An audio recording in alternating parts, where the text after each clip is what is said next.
Welcome back, guys, to Seek the Beast on the Mindcrack Seek the Beast server. No, the Mindcrack Feed the Beast server. The series is called Seek the Beast because I've been playing the part of the beast. And to be honest, the whole time I started this series for Seek the Beast, it was really...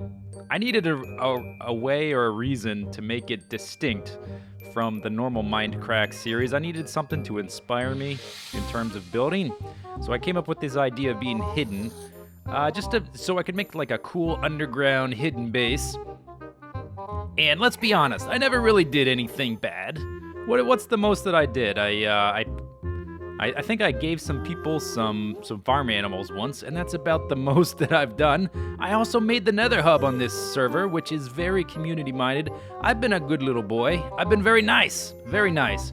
And then, out of the blue, GenerikB shows up in my base last episode and demands a whole bunch of emeralds, or else he promises all kinds of bad things will happen. So guess what? Guess what I did off camera after last episode? I went to his base. Innocent little old me, not hurting nobody. I went to his base, and I put a sign somewhere in his base, and it said, "Hey, buddy, I just want everybody to be friends and be happy. So you know what? Your emeralds will be on their way soon." That's what the sign said. Your emeralds will be on their way soon. And just to make sure he didn't miss the sign, I put 4 howler alarms hidden in his base, in the wall. He overreacted a little bit on Twitter, and he yelled at me in all caps for a little while. And I think he's uploading a video of that right now, which I haven't seen as of recording this. My eyes look very reptilian, don't they, with those vertical slits from these goggles? That's interesting. Okay, don't get too distracted. But he's uploading a video of that right now, and I'm not sure what's going to happen, but he promised all kinds of pain and discomfort and humiliation. He said, "Don't carry anything you find valuable," that he's going to murder everything I ever loved, or all my children, or something. The guy has anger issues, I think. He seems so happy-go-lucky, but then you do one little thing. You go to his base and you say, "Okay, fine, I'll give you some emeralds." And the guy freaks out because you put some howler alarms in the walls. So, I guess just out of sheer self-defense, I should probably set up some defenses. Let's see where this portal goes to. I'm very curious.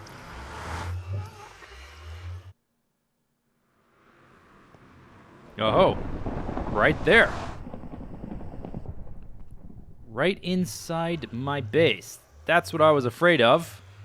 It spawned right inside my base, and it overwrote the sub-block from Red Power 2.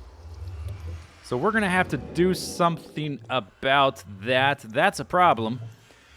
So what I think I'm going to do is set up some portals inside my base and surround them with warded stone and warded glass and arcane doors.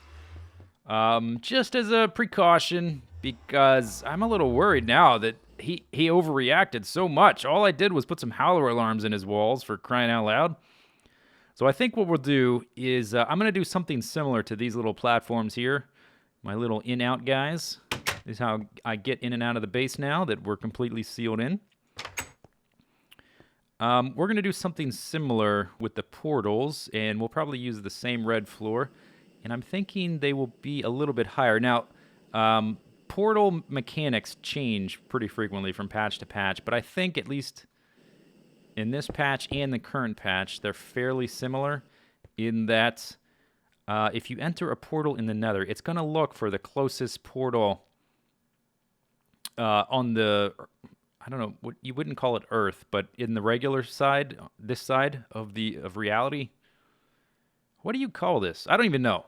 But it'll look for a portal within a certain radius. So if we put, let's say, a few portals right here, a portal there, just a portal on every side, I think that might take care of the problem. And I'm going to do a little, some tests, just to make sure that... that's at least helps. It may not completely solve the problem, but we'll try and figure it out. Oh, also, I made a little I made a little math error in my last video when I was estimating the amount of blocks in the walls.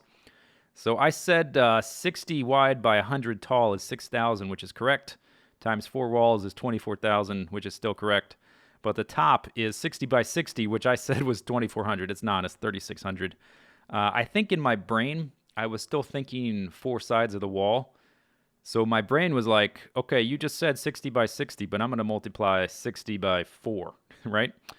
But yeah, so it's even more than I estimated. So instead of being 26,400, it's 27,600. So still even more than I thought. And we still don't have access to solar power. So we're gonna have to do something about that soon. Thank goodness that these new jetpacks last so long. Okay, so these doorways right here, these guys, they are at this level, the height of this platform. So I think to keep it consistent, we're going to make the portals kind of similar to that and put them at the height of another platform on each of the 4 sides, and maybe at some point we'll these little squiggly line designs will reach up high enough to sort of incorporate into that. And just at the moment they just sort of go there and stop. I haven't really gotten that far. We may be so busy trying to defend ourselves we may never get to that point. Okay, so portals are right here at that tank. They're at the 2 tanks from the bottom. So maybe we should go 2 tanks from the top. Maybe, whoops. Oh, no, stop.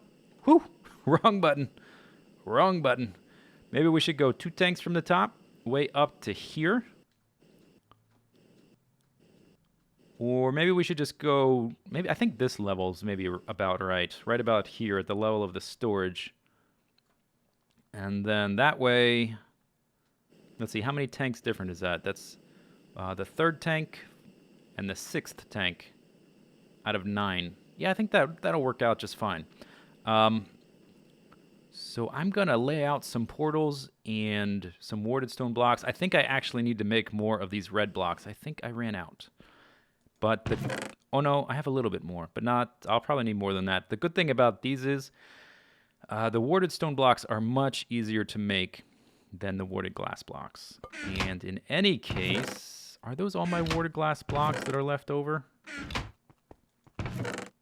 No, well, yeah, just about. I extended these lines upward because I was just ever so slightly short of finishing that. And instead of making more, I just decided to fill in part of the wall with stone. Ow, ow, ow, ow. Okay, so I'm gonna lay some of these things out, and then we'll do some testing to see if it works or not.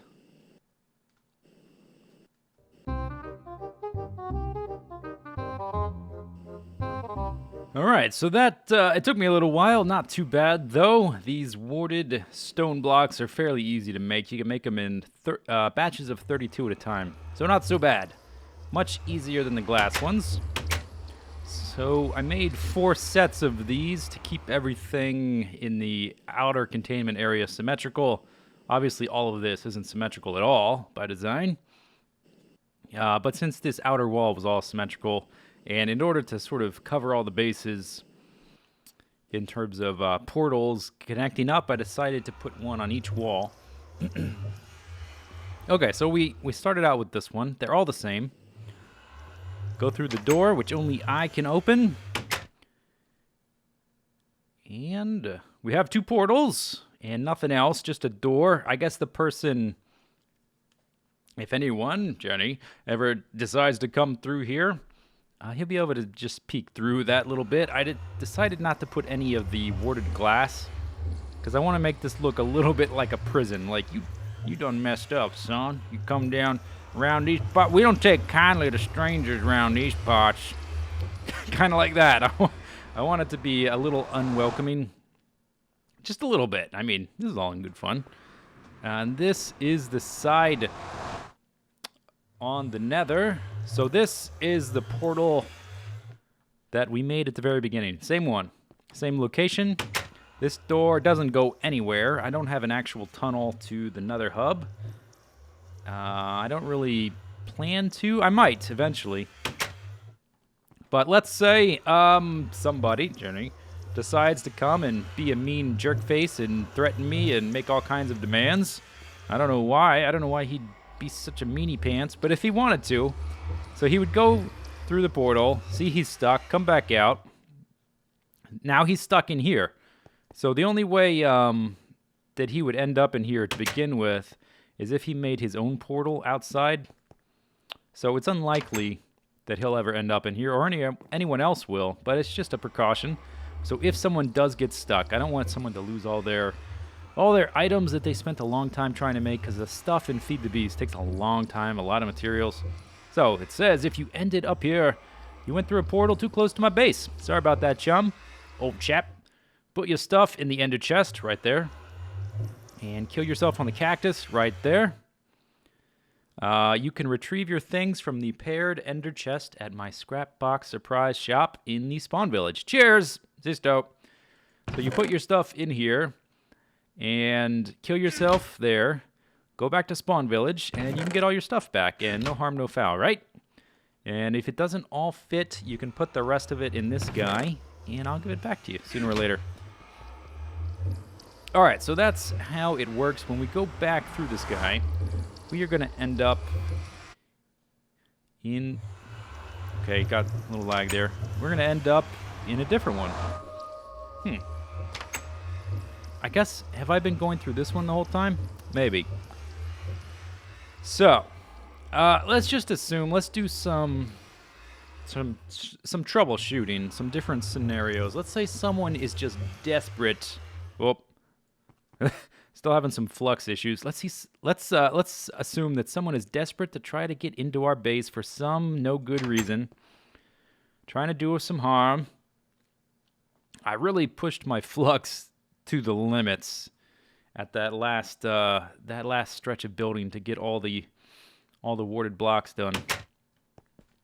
But hopefully that will dissipate sooner or later. So let's say someone actually tries to get into the base. Well, the one way I can think of, and there's probably more than one way. I mean, look at all these items. There's no way that I'm going to have knowledge about every item from every mod.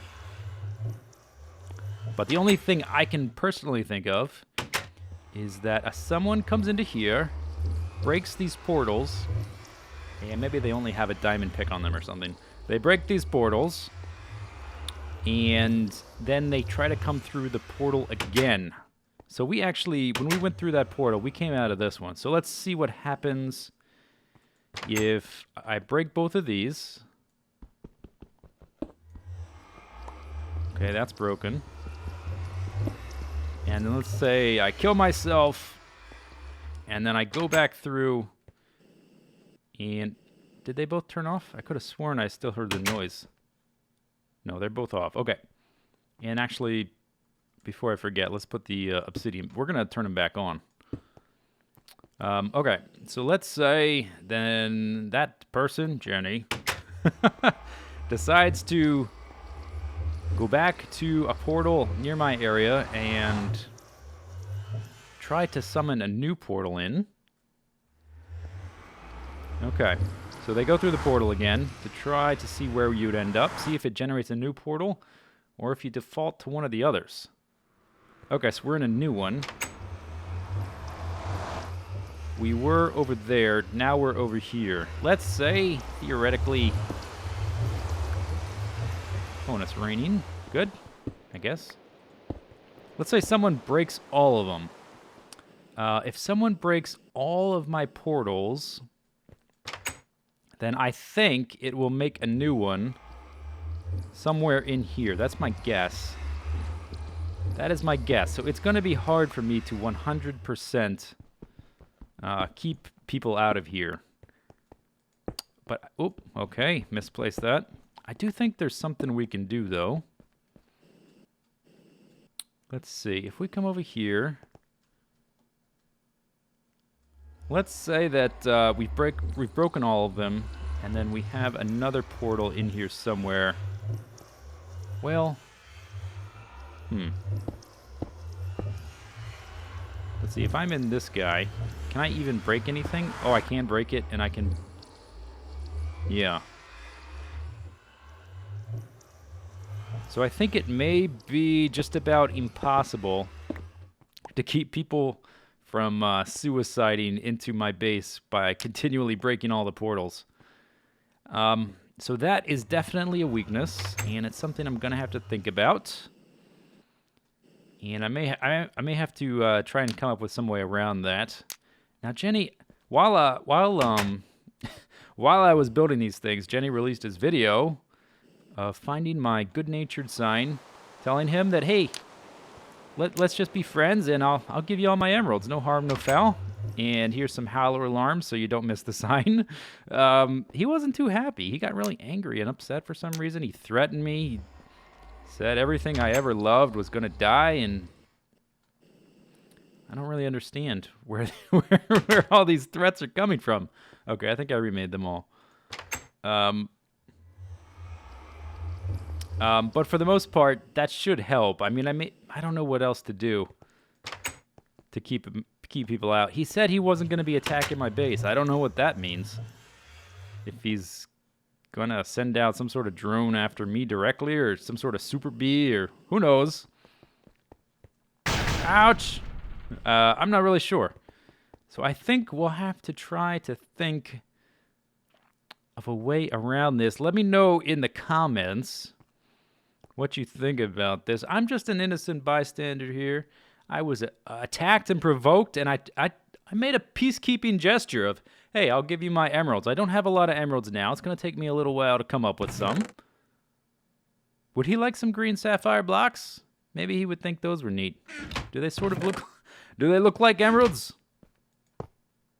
Yeah, I bet he'd like those. Yeah, I'm just trying to keep the peace here. Be friendly. Keep everything copacetic. He's making, like, death threats? I don't understand. So we're going to have to try and think of some other things. I also have some other defenses in mind. If he gets really aggressive, well, I may just be forced to defend myself. I may just be forced to defend myself.